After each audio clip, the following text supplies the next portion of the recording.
Hey friends, thanks so much for being here today at Non-Toxic Home. Let's get to it. Today we're talking about latex-free tools. Now, latex-free? No, doesn't exist. There is no latex-free. Latex-safe is the correct term, but if I put latex-safe in all of my articles and video titles, no one will find it because no one, including myself, searches for the term latex safe. Everyone searches for latex free. Nothing is latex free. Everything should be assumed to be cross-contaminated that comes to your property or into your hands. All right? Be safe. Nothing's latex free. Now, before I continue, I have to say these statements have not been evaluated by the Food and Drug Administration of the United States. This information or video is not intended to diagnose, treat, cure, mitigate, or otherwise address any diagnosis or issue or symptoms. Always consult your doctor about everything all the time. Okay, first, drills. Now, I used to be afraid of power tools. Confession. Not anymore. I love to build stuff now. It's wonderful. As far as drills go, I use the Hitachi brand. We have had a lot of great experience with Hitachi brand. I do not recommend their cordless circular saw. We burnt through 4 or 5 of those working on our house. And then we were like, okay, we finally had electrical service. So then we bought a corded one. The corded one, however, is heavy. It's too heavy for me to operate personally. My husband can. I can't use the corded Hitachi saw. So we have I don't know, some kind of table saw on the back porch, Craftsman maybe. I don't remember what brand it is. Basically, I haven't found any saws that I can confirm don't have natural rubber latex in them. That doesn't mean they all do, but that doesn't mean that they all don't either. Same thing for drills. I do really well with Hitachi. Should I be handling this with my ungloved hand? Absolutely not. Yeah. So, like I said, I do really well with Hitachi brand. We have bought, gosh, 4, I think, of their sets that are very reasonably priced, around $100 or so. And they come with 2 different types of drills and a flashlight and some batteries and a battery charger. I highly recommend sticking only with Hitachi brand batteries. We've tried a couple of off brands. They've been very disappointing. So Hitachi works for me. You may react to it. I don't. I haven't been able to get that information from Hitachi or any other company.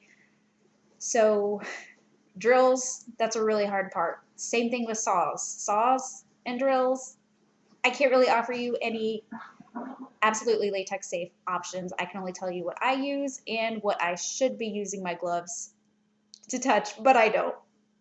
Don't do what I do. Do what I say, please. All right, the drill, I am actually able to keep it inside. I don't have any reactions to it. That's one of the very few products that are inside our home ever that might have natural rubber latex in them. I did forget that in my video about the only products in our home that contain latex. Now, for your drill, you're gonna need bits. This is mine. This is a Bosch brand kit. I don't recommend it. I don't like it. I like the Hitachi brand kit so much better. It's much easier to remove the bits and they seem to be better quality. These kind of make my fingers feel funny when I touch them. I'm wondering if perhaps the black has some recycled carbon black in it because recycled carbon black can have natural rubber in it.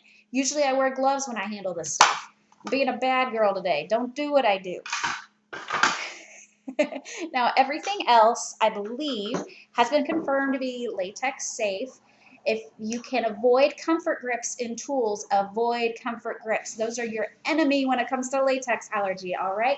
These bad boys here, what brand are these? Midwest brand. These are my tin snips. I love my tin snips. They're wonderful for working with chicken wire and the like. If you hear my dishwasher in the background, I apologize. I forgot to turn it off. Another wonderful tool that I love is my staple gun that has a little cat fur on it. Let's see, this is Arrow brand, And I always buy the Aero brand staples as well. You want to be sure that you look at the size of the staples when you purchase replacement staples. I don't know if this works on upholstery because I haven't tried it, but I do use it out in our chicken coop for applying plastic. We used it for the chicken coop in putting up chicken wire. Well, actually, it's not really called chicken wire. It's the really, the wire that has the smaller holes in it. But this works wonderfully. I really love my staple gun, and it's all metal, so of course no latex. Now, as far as hammers go, just grab an old wood hammer. This is just metal up here and wood. Brand doesn't really matter in my opinion. This is a stalwart, I don't know how to say the brand, but this is that brand. I have no brand loyalty as far as this. Wood handle, metal on the rest of it, no worries there. As far as the squares go, carpenter squares, I enjoy the aluminum ones rather than the plastic ones.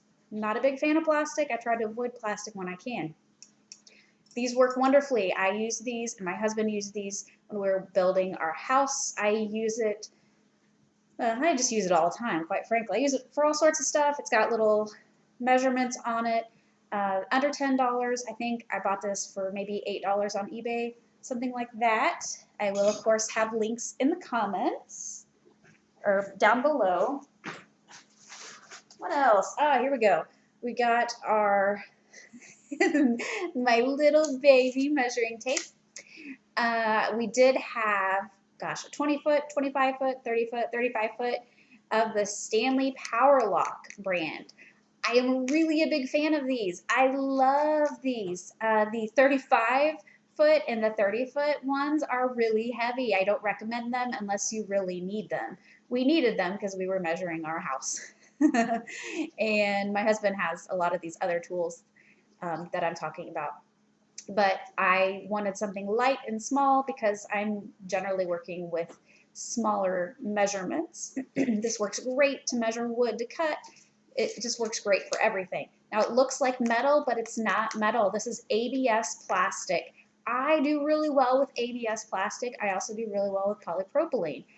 And I don't know why I do so well with ABS plastic. Like I said, this is absolutely not metal. This is plastic, but I do well with it. I can touch it. I can have it in my house. It's not a problem for me. Could be different for you. You know you, I don't. Let's see what else we got. We got this little doodad here that I haven't used much. I don't know if it qualifies as a tool, but it kind of is. This is for cutting like weeds and such. This is what I use to chop and drop stuff. This is great for my oats, and as I said, for weeds and such. Takes a little bit of getting used to, and quite frankly, I don't have it down pat yet. I can't remember what it's called, but some sort of Japanese doodad. I think it says Nisaku brand. I'm pretty sure I bought this on Amazon. It had off gas a while outside. We don't have a mower, so I'm trying to turn our septic area into dock and mullein, and as a result, I go out and cut some things by hand. Last but not least are the Rothenberger tools, and basically the Rothenbergers, this is some kind of plastic on the end. Some of them are a bit more of a rubbery handle, and otherwise the rest of it's metal. This is a cutter for pipes. This is a pipe cutter. This is my pipe cutter. I also use it to cut, what's it called? You know, the conduit, metal conduit, that's it. I apologize, I couldn't think of the term. It's also for cutting metal conduit. It doesn't work so great for metal conduit because it tends to bend the ends and it cuts off a bit sharp, but it works great for metal pipes. And I believe those are all the tools that I use on a regular basis besides the table saw, which, like I said, quite frankly, it doesn't really matter what brand that is because what you tolerate is going to be different than what I tolerate. And it's the same for the drills as well because, as I mentioned, I haven't found any products as far as tools and saws go that I've been able to confirm as to latex content, whether it's in there or not. I just can't get that information from tools or from tool manufacturers, and I've tried, trust me.